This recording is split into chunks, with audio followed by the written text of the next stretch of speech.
বাবা এখনো আমাকে ছোট বাচ্চা মনে করেন। আমি কখন যুদ্ধ করব আমার শত্রুদের সাথে? ওই দিনের অপেক্ষা করাটা বিরক্তিকর।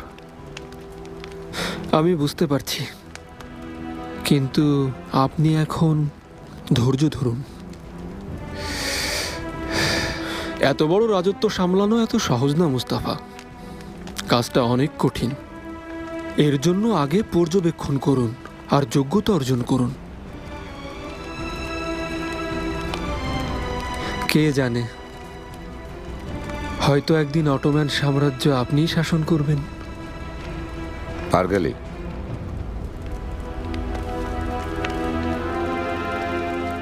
সবাইকে খুশি রাখার চেষ্টা করছেন সুলতানা, কিন্তু নিশ্চিন্তে থাকুন, আমি মেয়েদেরকে বুঝিয়ে বলবো।